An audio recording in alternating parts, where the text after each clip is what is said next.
Good morning and welcome to Daybreak. I'm your host, Brittany Lauffer. And I'm Ryan Bailey. This week on Daybreak, we have your campus, city, and national news. Plus, we have weather, entertainment, and sports report for you. And Johnny Frywald will be here with us later making Oreo truffles. All that and more straight ahead on Daybreak.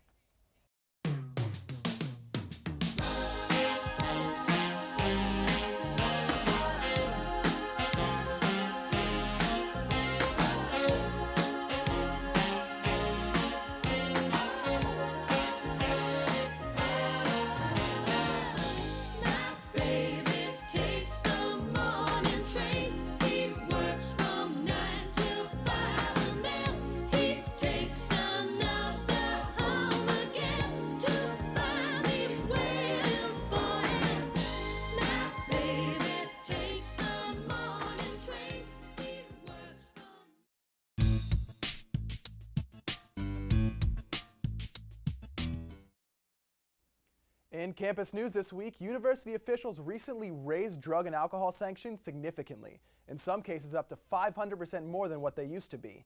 A student charged with a first-time marijuana offense last year brought him a $75 fine. Under the new policy installed this year, that fine would have been $200. Early indications show that the increased fines have not had much of an impact on the number of violations, but officials are confident that infractions will begin to decline. And students are still pushing for healthier food. Through United Student Government and an independent petition, students hope to expand vegetarian and vegan options available here on campus. The petition was started by freshman dance major Elizabeth Rom last semester. Rom has since transferred, but her petition is still going strong. And we reported last week that the United Student Government had decided to table a discussion on the unionization of adjunct professors in favor of more deliberation on the subject. The Student Solidarity Organization pitched their case for unionization to USG again this week, and again it was tabled for continued discussion. The SSO has been invited back to discuss the matter a third time on the February 10th meeting. And a great week for all Point Park students is quickly approaching.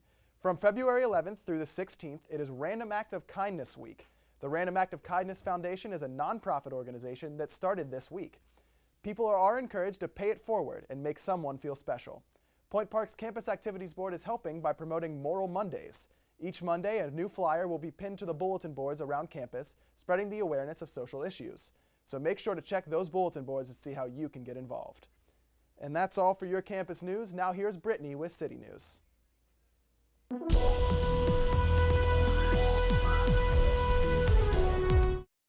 Thanks, Ryan. In City News, as the snow pummels Allegheny County, snowplow drivers agree to avoid strike with a tentative agreement on a new contract. About 50 public works employees threatened to walk off the job last week if there were no new movement on contract negotiations.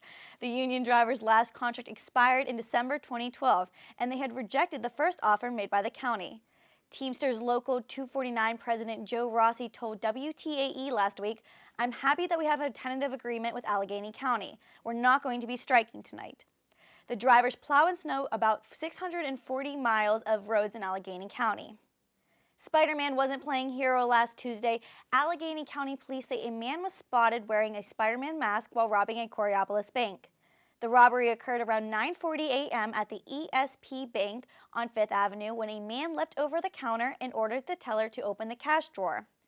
The man did not have a weapon, nor did he hurt anyone, but grabbed the money, jumped over the counter, and left. The rest of his attire included a dark coat with a hood up, light-colored pants, and gloves. Police are still searching for the suspect. A Pittsburgh police officer is facing charges of a DUI after getting into an accident right near a city police station. Last Monday, Officer Michael Lafferty was arrested and is facing an investigation. Acting Police Chief Regina McDonald says he is currently still on the job but has been assigned to office duties. A criminal complaint stated that the 29-year-old officer was involved in another accident with a vehicle on South Main Street in the West End, near the Zone 6 police station. The report also stated that Lafferty had bloodshot glassy eyes and a strong odor of an alcoholic beverage. And he could not complete the test asked by the responding officer. He blew just under a 0.2% on the breathalyzer, where a 0.08% is the legal limit for driving in Pennsylvania. K-9 officer Rocco's accused killer will be facing jail for quite a while, as a judge changed the $1 million bond to no bond. Allegheny County President Judge Jeffrey Manning changed the bond for John Rush because he said Rush is such a flight risk after he fled twice and fought law enforcement. Rush is being held in the Allegheny County Jail after police say he stabbed Rocco the Canine while officers tried to arrest the knife-wielding Rush inside a home in Lawrenceville on January 28th. Rush is a convicted sex offender who has been wanted for failing to comply with Megan's Law registration. His current charges include aggravated assault, burglary, disarming a law enforcement officer, resisting arrest, and cruelty to animals. His preliminary court hearing is set for this Wednesday. And that's all for City News this morning. Now back to Ryan out the couch. Thanks, Brittany. Coming up on Daybreak, we will have a national news report for you and a look into some Pittsburgh history. We'll be right back.